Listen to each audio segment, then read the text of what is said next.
Probably our most important value, though, is that we're fearless when we say yes. And we say yes to a lot of things, and we can be fearless when we say it because we know that we have the support of the whole team. By this afternoon, I'm going to be pretty free. What would you like me to do? What do you need? If you don't have anything, I'm going to move on. I'm going to do this admin tasky thing.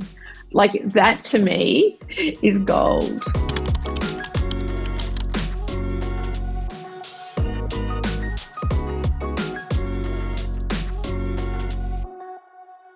Thank you so much for joining us for our company talks.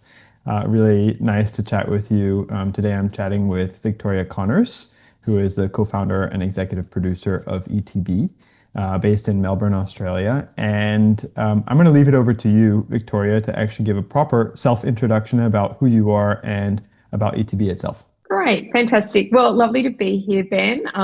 I've been working in production and advertising for a long time now, probably just over 30 years, in a number of different roles, particularly around production. So I started off in production and worked at various production companies around the globe.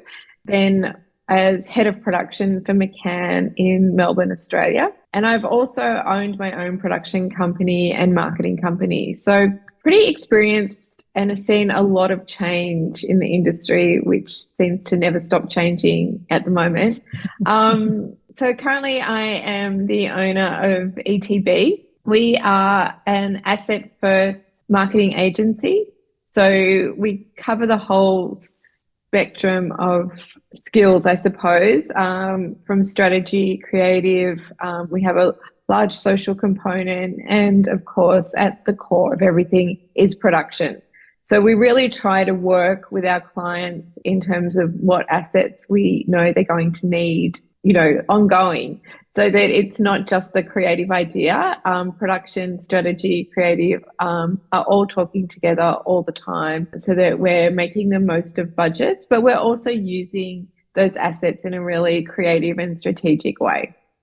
So we're a team of kind of full-time of 10 and then some other pretty permanent freelancers, and working mainly in Melbourne, but also Sydney and Brisbane. Great. Very cool. Tell me a bit about some of the work that you do and your client list. You have sure. quite an impressive client list, so I think it's interesting if you could touch a little bit on who you're doing work for and what some of the outstanding work that you're doing. So we have a few kind of, I suppose, buckets of clients. Like we have some clients that we work with in a purely social capacity. So in terms of strategy and creative and rollout for their social assets. So some of those clients include Valley Park Farms and their brands Five Family Eggs and the Good Yolk Company. Also CMC Markets, which is a global finance platform. So we're doing social for them. We also work with brands that have in-house creative, where we augment that creative. So Kraft Heinz is a really great example of that. They have an in-house team called The Kitchen. We work very, very closely with them once they've come up with their creative strategy to then roll out creative. We're providing a lot of material for them. So a lot of video, a lot of print, a lot of design work to support their below the line campaigns and their social work. We have a great client in the Country Care Group, who are assistive technologies company. We provide full service for them, and they're a really great business with, I think, about 58 stores now across Australia. So that is a real mix of some brand work all the way through to hardworking retail work, radio, all the things that you would expect. And then we have quite a large number of, well, not quite a large, we have a few not-for-profit clients. We've worked a lot, and one of the areas that the business really kind of started to perform in was in social testimonial work. So doing a lot of testimonial work for not-for-profits. We work a lot on fundraising campaigns and awareness, particularly for not-for-profits like M&D Australia, Kidney Health Australia, Ovarian Cancer Research Foundation. So it's quite a group of clients like that.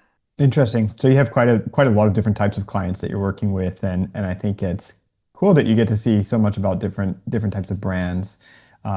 different types of voices that you're working with, which is really interesting. Yeah, no, it's great to be working with a broad range of clients because I think it's interesting for the team. We definitely have some specialty areas. Not for profit is one of those, food and beverage is one of those, but also I think kind of direct to consumer brands. We're working a lot with that as well. Could you tell me a bit more about the team structure that you have? How do you structure the team? What are the different departments that you have? You're quite a lean team, actually, to be able to be producing so much work. So tell me how you have that set up. Yeah. So I think the one thing is we don't really have departments. We are just one team. So the entire team meets every day for just 15 minutes. So everyone knows what everyone else is working on. We do, I suppose, follow a traditional workflow in that things tend to come in, strategy or creative first and then flow through the business. But production would be integral in any of those early meetings as well. Like no one kind of takes a step too far down the track without making sure that everyone is involved. So I think we do have a head of production and we do have a creative director and we do have a head of strategy, but they're working with the entire team. So sometimes the head of strategy will be working very closely with the team that are actually delivering all the socials, so the designers and the copywriters, in a way that maybe an account manager might in another organization, because we're just really making sure that those messages are hitting and we're making the most of everything that we're outputting. We also, a lot of our kind of key clients, their main point of contact is an account manager who also has production skills, so that they know all the time, they're talking all the time to the head of production around what we're going to deliver, how we're going to deliver it, how we're making the most of those budgets. I mean, we do have clients who are trying to make the most of every cent that they've got to make the biggest impact. So that is really important. I think that daily meeting with everyone so that we all know what everyone's most important task is for the day is kind of crucial, because it sets us up to know, okay, well, the creative director might be working on this, but he's going to need to have some really great input from production or strategy or someone else to kind of make the most of that. And, so I think it is definitely a lean team. We do rely on some freelancers, but the freelancers we're working with, we've had long relationships with now. So they're kind of like extended parts of the team. It's actually not a very common structure, I think, right? To have such a flat organization and also to not have so much segmentation between your clients and then different departments, like a creative department and account management department. I have two follow-up questions on that. Well, first of all, I think that's probably why your clients choose you, right? Is because you're able to be lean and maybe deliver things, I assume, either faster or at a better budget, or better quality, one of those three things.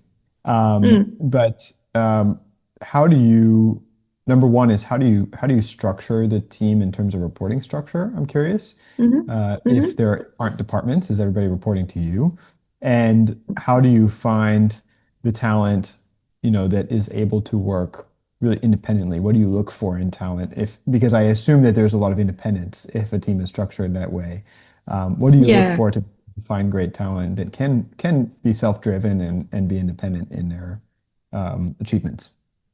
Yeah, I think there's a couple of things there. It is really interesting. And I think when I started this business, having come from some pretty traditional structures, like very traditional agency structure, and then very traditional production company structure where I was an executive producer and co-owner, and then we had producers and production assistants underneath us, and we were managing the directorial talent and the agency relationships.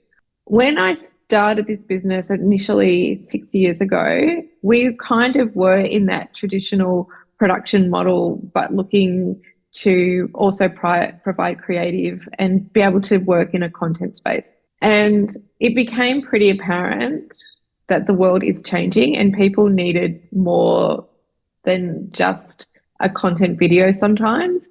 They needed that content video to also be able to work differently in different social channels. They also needed web banners. They needed print. They need like a whole lot of things off what Mm. traditionally they would have gone to different people for or been able to go to a bigger agency for. So I suppose probably 18 months ago, we were doing more and more creative work. We had someone in strategy because we were being asked for more of that thinking.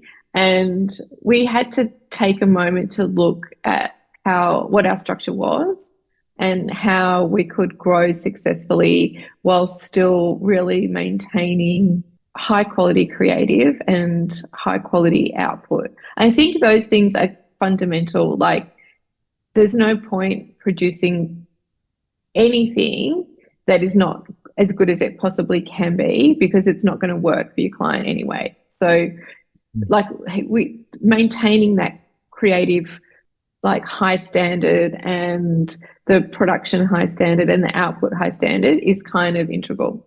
So how do we do that in a different kind of way in what is a pretty lean structure and definitely a flat structure? No, I am not like no one, not everyone reports directly into me, though I am always available. So I suppose at the moment, I am the person that is the sense check for a lot of stuff, but I'm not. There a lot of stuff is going through that I don't have to see or I would not expect to see, because otherwise that would be a massive bottleneck. Yeah. We are 100% a values-led business. We have values around collaboration and respect and attention to detail, which are fundamental, and we talk about them a lot. I ask people what they've done in terms of those. Probably our most important value, though, is that we're fearless when we say yes. And we say yes to a lot of things, and we can be fearless when we say it because we know that we have the support of the whole team. And I think that idea that you are not wholly responsible for what you are doing, but you are responsible to the whole team is completely fundamental to how we work. So there is a sense that if you're not doing your best work, you're not just letting yourself down, but you're letting everyone else down as well. And I think we all hold ourselves to a pretty high standard in terms of that. And we have a lot of personal, accountability and responsibility. So that, I think, is one of the things that holds us together as a team. And it really does work for some people and it really does bring out the best in some people, but it's definitely not for everyone. Right. Some people operate much better in a more hierarchical structure, either because they want to be the boss or they want to have a boss. If that is who you are, you're probably not going to thrive with us, because we're looking for people who have really genuinely high standards, genuinely want to do the best, genuinely want to be a team player though, and be there for the other people in the organization. So that is really important. And I think when we're interviewing, we definitely want to know what people's skills are. We would be crazy not to. But our questions are very much around what kind of person they are and how they like to work and what their expectations are in terms of team and their values. That's really interesting, and I like the way that you described your culture. Actually, I think it'd be great. If I was starting my career and I was in production, I would sign up. But can you tell me a little bit? You said be fearless when saying yes is something that's a unique or one of your cultures. One of your values. Talk to me a little bit about what that looks like in practice. Like, can you give me an example of what that actually looks like, and maybe a case where somebody said yes to something that was really challenging or something along those lines? Yeah. So I suppose it comes up the most is when we're asked by clients to do something that we haven't done before. I think we tend to say yes, and having a number of producers on the team, or people that might be working in a different role now but have come from production, we're very good kind of problem solvers and lateral thinkers. We had a recent, this was a production problem that we needed to solve. A client wanted to see a chocolate bar being shot from a cannon and exploding in the air. And That was something Cool. none of us had ever done before. So, there was a lot of thinking around how to achieve that, a lot of putting together the right team people. So that was a Sourcing kind Canon. of, yeah, I Yeah. know, sourcing the cannon, sourcing the explosive expert to fire the cannon, working out how the chocolate bar is the chocolate bar going to explode in the air? A whole lot of things that had to be worked out on that one. So that's definitely one. Another example would probably be at like the way that we've grown, I suppose, and the way that we got into social in the first place was a client who was really not happy with their previous social agency. We were making a lot of video assets for them at the time and working with other clients on kind of bigger creative issues, but we weren't really in the kind of social space. And this client was like, kept talking to us. And then one day we just said, well, let us have a go at it for a couple of months and see how we think we've got a pretty good handle on your brand. We absolutely have people in the team that have worked in this space before, and it worked out really well. Like, it worked out really well for them. They're still a client. We're doing more and more work for them. And it's given us the opportunity to be able to go to other clients and say, hey, we've done this. These are the results, and we've invested in people to get more skills in the areas that they need skills. So, we've supported team members to do MBA subjects. We've supported team members to do award school in Australia, so that they can have more skills in the areas that are great for us, but also good for them to grow. Where's the, and that kind of opposite side of that, which is where's the boundary of that? I'm sure you also have Yeah. an agency, right? And, you say yes to everything suddenly, or spending a lot of your time trying to scrap together resources for things you don't know how to do. So where do you draw the line, and what's the boundary of that? Yeah. So there are definite areas that we're not experts in and we're never going to be experts in. We're never going to do digital, for instance, like that. That's not us. And that whole ecosystem, we're never going to do e-commerce. That's definitely not us. We're never going to be a media agency and be buying media. We have partners that we would outsource all of that to. So I think we always come back to, is it something that needs some strategic thinking, that has a creative element, and is going to need assets created at the end of it? Like, they're probably the core pieces of work that we're doing all the time. And I think when a client needs those either for a project, they have a specific project that they have, or a product they need to launch or something, that is a really great space for us, But I think outside of the core, knowing that there's going to be assets that need to be created at the end of it, that's probably not where we're going to play. One of the things we say is that we're idea to execution. So post-execution is not us. Anything kind of with website based, digitally based, that's also not us. And it's I'm pretty sure never going to be us. At the end of the day, as somebody who also hires agencies, you often look for is like, okay, who's the best in this thing that I need? I need somebody branding for me, or I need somebody to do social for me. Who's going to execute that? And the things that are around that. I mean, we're not doing branding. We're never going to be doing branding for someone. That's not our, do you know what I mean? Like, we're post branding. Yeah, exactly.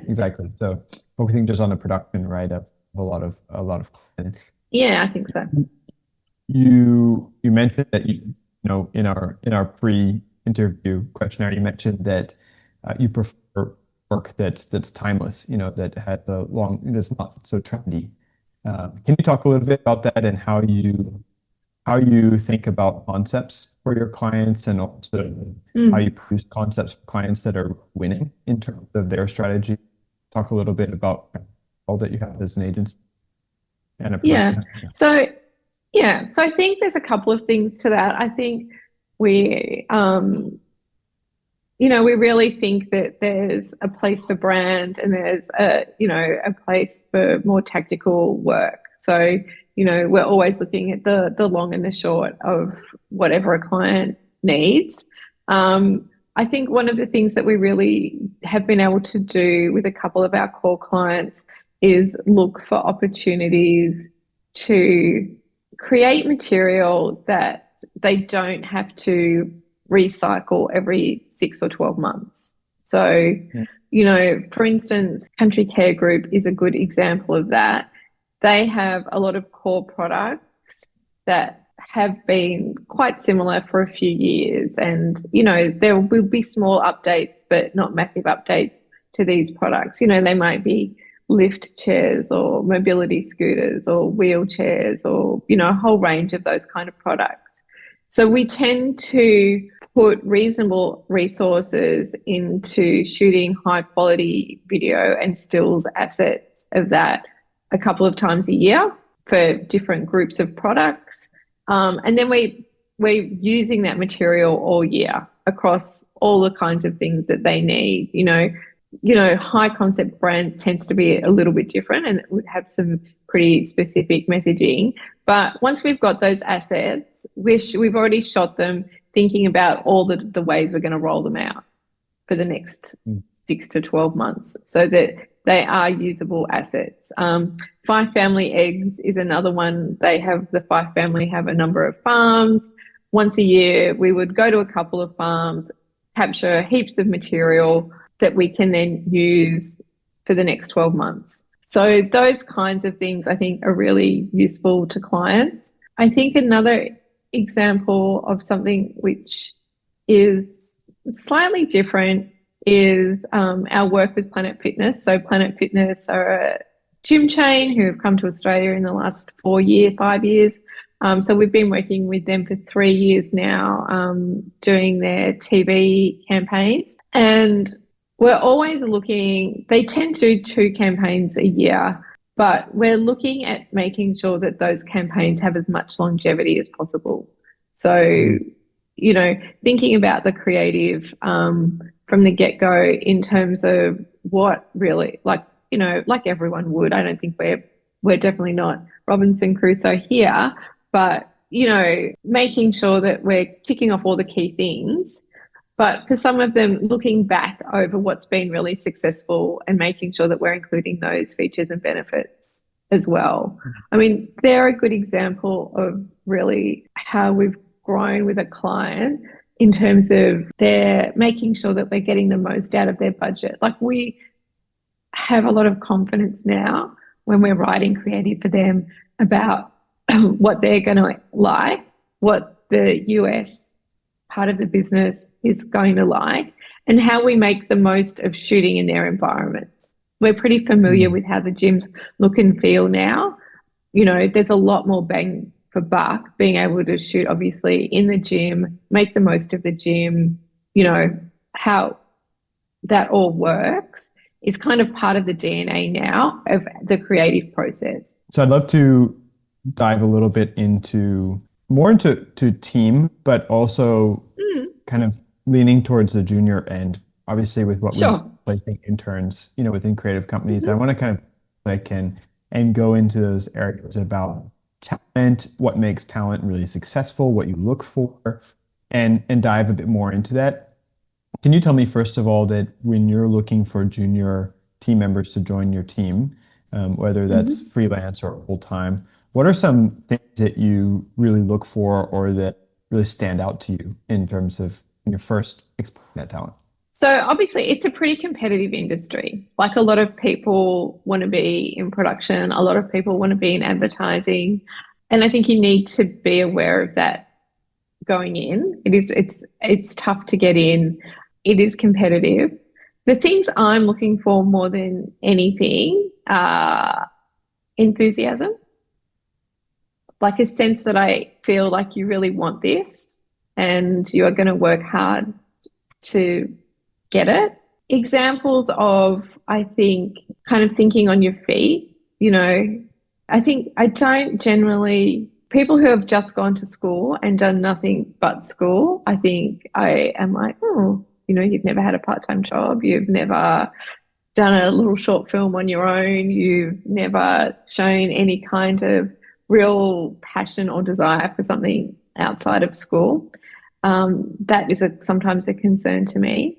I think that, yeah, for me, enthusiasm and is really the key. Like a passion for it, examples that you've thought about what it is, that you've self-started in some way, whether you've written something or sent something to someone, or those are the things I'm really looking for.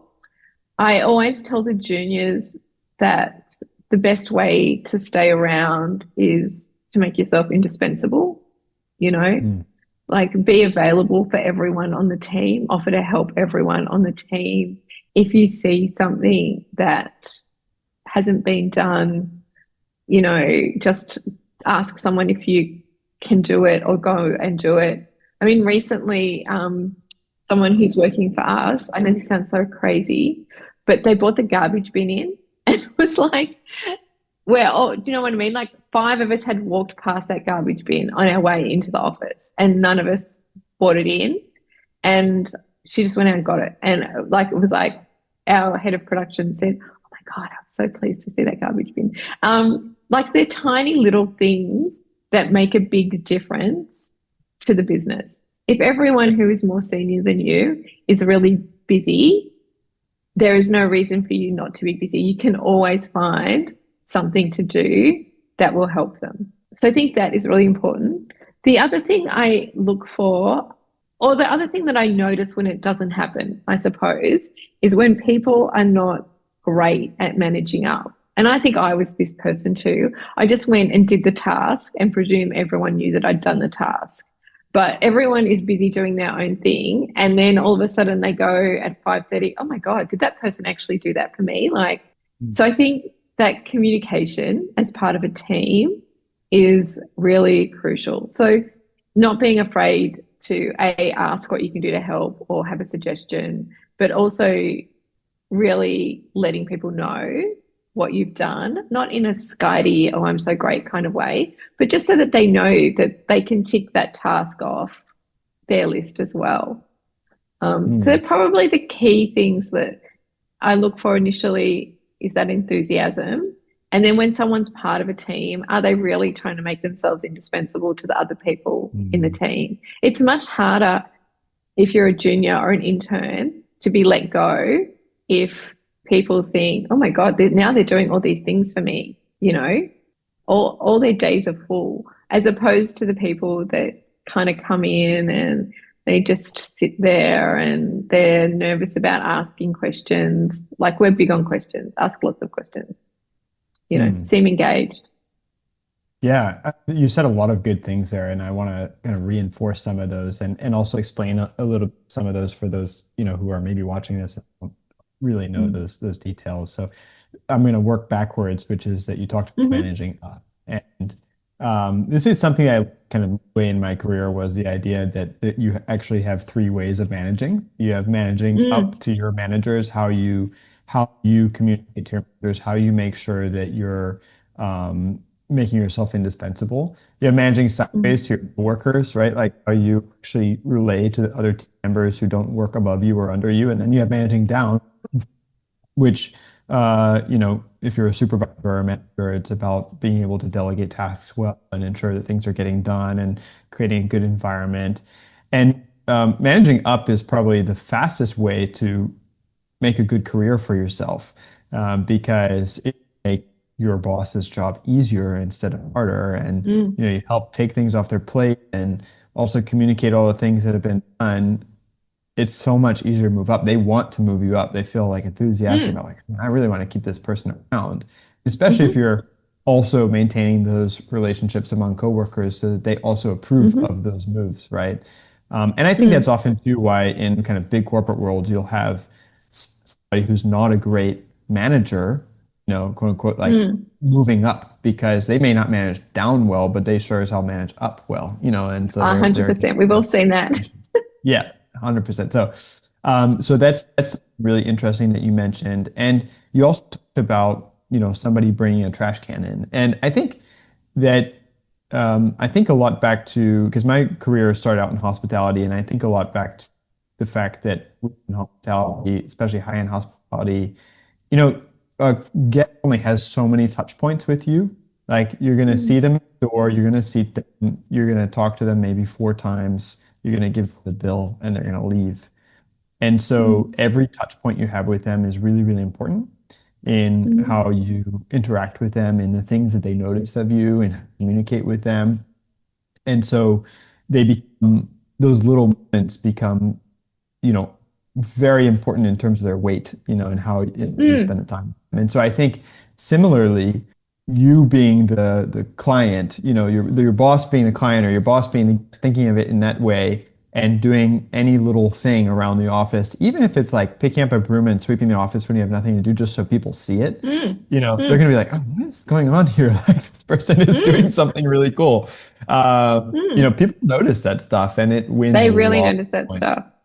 Yeah, Yeah, yeah, wins a yeah, lot of points. yeah, yeah. And it's the same token. It's the things that don't get done, the small things, you know, that you also notice. Like you also notice if the dishwasher hasn't been unpacked, or the mail hasn't been brought in, or a package that needs to be sent back to someone is still sitting on the desk. You Mhm. notice all those small things as well. So I think just that having a sense of what's going on around you, and also I think it is very obvious in a flat team when particular people are busier than others. Like Mm. Lauren, who is our head of production, carries a big load for the team in terms of, not just producing the work, but quoting a lot of work for different other people. And, she will have days where she's just like completely slammed. So I think noticing that and actively, seeing yourself if there's anything you can do that's going to lighten her load, but also asking the question. I think, people like to be acknowledged, particularly when they're Yeah, busy. They just like to yeah, know that other people know that they're busy. So if you can acknowledge exactly. that, I think that is a really, really good thing to do. And I think the other thing is just that, letting people know what you've done, like letting people know I finished this task and I've put it in the Google Drive, or I sent that gift that you asked me to the client and they should get it today, or it's just the tiny things. And I think there's a sense that we presume they're going to get done and we know that. But then sometimes you go, oh, I wonder if that thing did ever get sent, or just, so I think just those little on the Slack channel or in an email, just letting someone know, like, this is where I'm at to with this. I have one great PA who does a lot of stuff for me. And, she just at the end of every day just sends me a little dot point of these are all the things we've done, like that I've gotten through today. This is what I'm going to do first thing tomorrow. And I love that. Like I just go, oh, Claire's going home now. This is what she's done. This is what is still waiting to get done tomorrow, you know? And she is on straight away. If she runs out of something to do, she is like, okay, by this afternoon, I'm going to be pretty free. What would you like me to What do do? you need? If you don't have anything, I'm going to move on. I'm going to do this admin tasky thing. Yeah. Like that to me, like is gold. Yeah. I'm gonna call Claire and see if she wants another. I'm just kidding. No, you cannot take Claire from me. I won't take it. I will look Claire like person. I Mm, think that's important too, because not getting those informations is a huge mental burden for managers. Managers are managing hmm so many different pieces, especially, hmm as a co-founder of a business as well. You're managing so much, whether it's hmm client, communication, business, HR, finance, all the things that need Yeah. to happen. And being able to take off that one thing of saying, okay, I know when all these things get done, they're going to tell me. So I don't have to check in. I don't have to think Mm, about it. I don't have to ask those mm, questions. Just mm, totally offloads that entire piece, and allows you to mm, free up a lot of your mental space. So that does a huge favor for your manager as a junior, talent. Can you mm, talk to me a bit about, you said how you look for this type of stuff in a resume? You look at external, or have they worked? What other projects have they done? That shows you some of their initiation and passion. How do Mm. you look for talent? Are you posting jobs online? Are you usually getting it through references? If somebody wanted to work for ETB, just for example, how do they actually get their foot in the door? Yeah. They can just email myself or Lauren usually, that we get the most of the inquiries. And look, we really do try to respond to people. We definitely don't see everyone who reaches out to us, but we do see a lot of them. We've done it all the ways over the years. So definitely we've posted jobs on Seek and LinkedIn. We have used headhunters. We have used more general recruitment services. We have had a lot of word of mouth referrals and just sometimes just luck, or Mm. sometimes I have had my eye on someone and I just, kind of occasionally just reach out and see what they're up to and till eventually they come. We've had our production assistant, Aish, came and did work experience with us when she was at school, and we thought she was great. So when she finished school and There you went to go. uni, we put her on part-time. We have an intern at the moment who we are really loving. She's, more than likely to get something out of this, I would say. Mm. With still a month to go. So it's really all the ways, really. I think you have to be open to all the ways.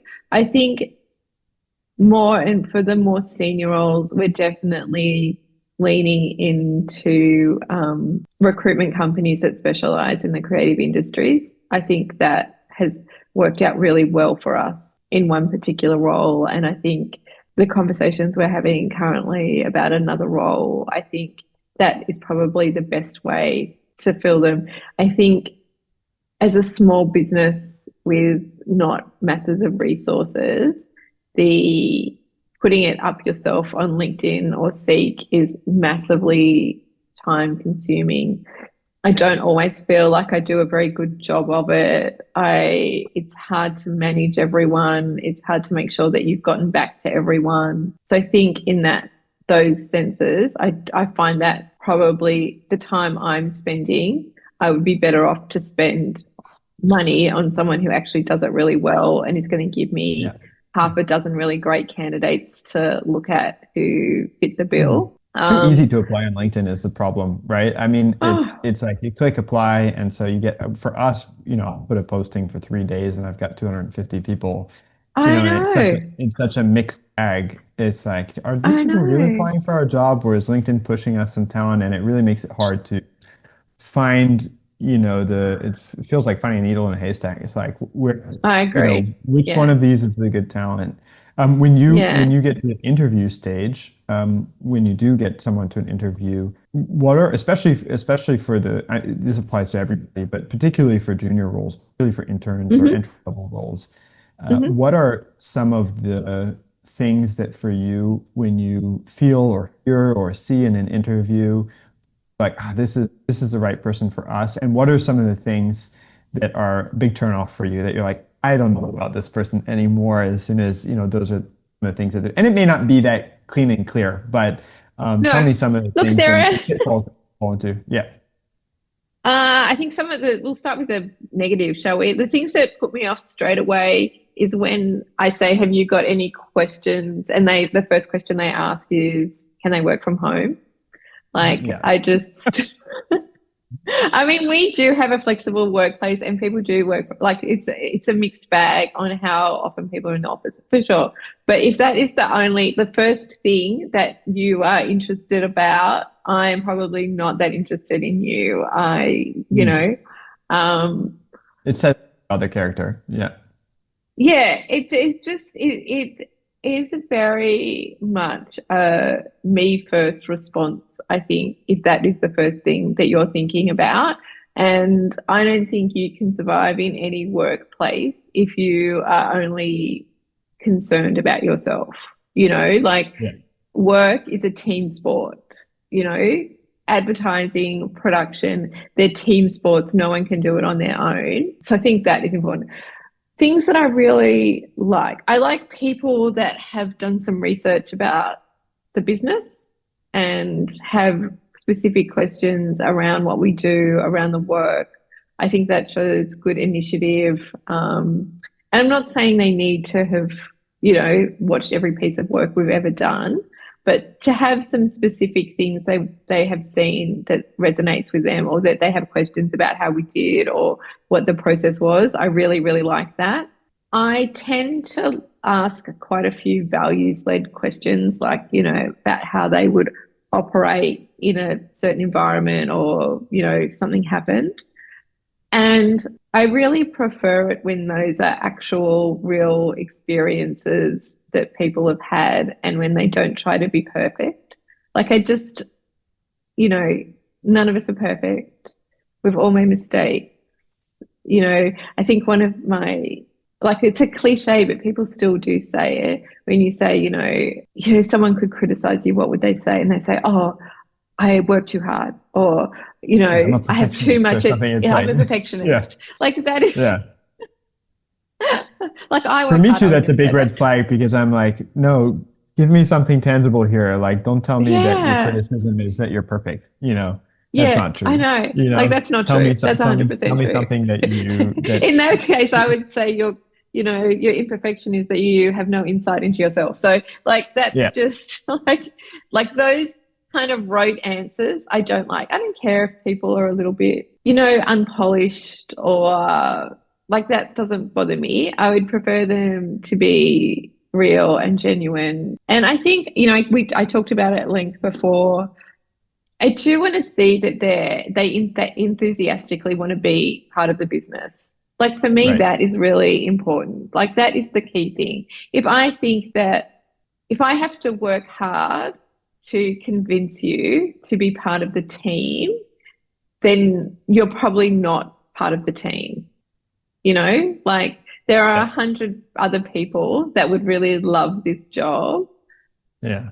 I feel comfortable that we're a good place to work, that we are respectful Mm. of each other, that we have a flexible workplace.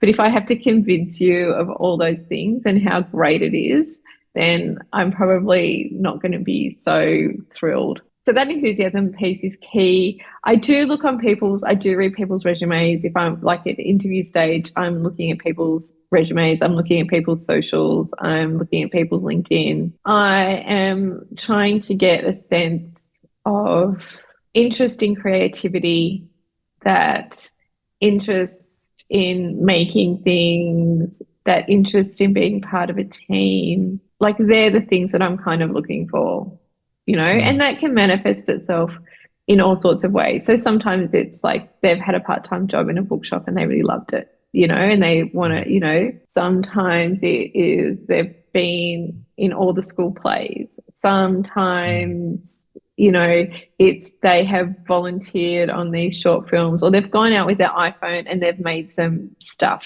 which might be stuff I hate, but that's okay, because the point is that they're out there making stuff. So Mm. they're the kind of things that I'm looking for. Cool. Yeah, I appreciate those insights. And I think, I have an analogy that I like to use a lot for our participants coming through, which is that recruitment is a lot like dating. And in that, you have to, on that first date, you really got to show your best self, Mm, and your true self in some ways. And you mm, have to come with some interest and enthusiasm for the other person, or some desire for the other person. And even though both of you know that you're probably dating other people, that's not the mm, topic of the conversation on that first date. mm, And you're also not necessarily going to talk about a lifetime marriage, but that might also be on the table if things go well, right? mm, So I think that enthusiasm really seeps through. That interest in the company really seeps through, and everybody wants to feel desired in some way. I mean, even in a professional sense, we want to feel that the people who are working for us have a desire to be there, because it's going to make mm, the work that they mm, produce so much better, right? And so much more mm, interesting than if mm, they kind of don't really want to be there, right? You want to give that job mm, to somebody else in that case. Talk to me a little bit. You have one intern from us right now. Jasmine. So talk to me a little bit Hmm. about your experience, taking an intern from us with Jasmine, how that's working out for you, and what that process was like. Yeah, great. Look, obviously we've been in touch, on and off for a couple of years now and waiting for the right time. I didn't want to have an intern at a time when I didn't have enough of the right work for them to do, I Right. suppose, or the right person at the right time. I think that would have been stressful for us to manage internally, and also not productive for them. So I think late last year, earlier this year, we started talking more seriously about placing someone, and we met with Jasmine. I think we looked at quite a few other resumes, but I think I did only interview Jasmine in the end. Trying to think. I don't think we did meet anyone else on this round. But anyway, I think a couple of things she did really impress me in the interview. She had a lot of skills that we were looking for at the time, both from her degrees. So she had 2 degrees that were relevant to us. She'd been working like in an admin role and trying to get other things. So she seemed like a self-starter. I really liked that. And also, she asked some good questions about the business in the interview. I specifically remember her asking me if I do a really good job, is there potential for me to stay longer at the business? Like she was thinking, not just about this as an experience, but about what this could bring to her and to us, I think. In terms of her in the business, she was the one that brought in the garbage bin. So she got a lot of Oh, points cool. for the garbage bin. I was curious if that was her. It was her. Uh, So she brought in the garbage bin. Also, she's been really, little I little did think, she know that that garbage bin is going to make her career. little did she know that we were talking about the garbage bin behind her back and how pleased we were. I think the other thing that she has done is she has taken on, like, I suppose she has been a bit fearless. We've asked her to do things, for clients that she might have at first not been sure about, but she's worked really Mm, hard at them. She's doing client-facing work. I think this week she sent her first piece of work that she had done directly to the client herself, and so we oh, all, amazing. we gave a little round of Oh, applause in our daily what a whip. what a quick what a quick rise. I love that. Yeah, exactly. She's reaching out to different members of the team. I think she has been a really good fit for us. I'm glad we waited though, and I think we had always thought we would get an intern in our post team first. And I think that would have been a harder fit to get Mm, someone, because the post, the 2 editors are very self-sufficient. They yeah. manage work really well between themselves. I think it would have been a bit more challenging. Jasmine's working across design and admin and production support. And it's interesting to see what of those things she's really gravitating towards. So, yeah, it's been a really great experience for us, I think. And I suppose there's a comfort in having gotten her through your program that, obviously I know you guys have spoken to her. There's been some kind of Mm, vetting process. I know the resumes are their actual resumes, not things they've made up. Like all that stuff was, yeah. very helpful to have. Yeah. Wonderful. Well, I'm so happy to hear she's doing well, and Yeah, she really is. yeah, and that you're happy with her so far. That's fantastic. Definitely. Yeah, That really makes my day. happy. So, yeah. Let's do a Yeah. couple just rapid fire questions. Portfolio or personality? Sorry, I didn't go rapid fire on the rapid fire. That's all Oh, right. personality, Okay, great. Degree or experience? experience. Okay. Speed or perfection? These are hard. You didn't tell me this was going to be so hard, Ben. Perfection. Trend driven or timeless? At the moment, I prefer timeless, but I'm going to say trend driven. I think there's a real need in the market at the moment to be aware of what is going on. And last but not least, AI or human led first? Human lead first. Cool. Yeah. All right, great. Yeah. I know those are hard questions because it's They usually were somewhere really on a hard. scale and not one Yeah. or the I other, think, right? Yeah. yeah, feeling like I should walk back speed or perfection because Okay, so last question here. What's one final piece of advice that you would give for people entering the industry now? Cut out the big air blow, but the one piece of advice is really hard, but I think my piece of advice is really to understand the importance of being part of a team. Like, really, you can't be in this industry as a solo player very well. You have to be able to play well with others. And that encompasses a whole lot of things like asking questions, being supportive, manage, like all the things we've talked about, managing enthusiasm, keeping an eye on how other people are going. All those things are really important. I think the most important of it is making sure that you do your own job really well so that you're not a burden on anyone else in your team. But I think that being a great team player and conscious of other people and respectful of other people will take you a long way in the creative industries. What a great piece of advice. I love it. Thank you. Fantastic. Well, Victoria, thank you so much for your time. I really appreciate you taking the time with us and giving us some insights into ETB. I think Yep. so many students and grads will have a lot of wonderful, things to hear from this and pieces to take away. So I really appreciate it. Terrific. Thanks so much for having me, Ben.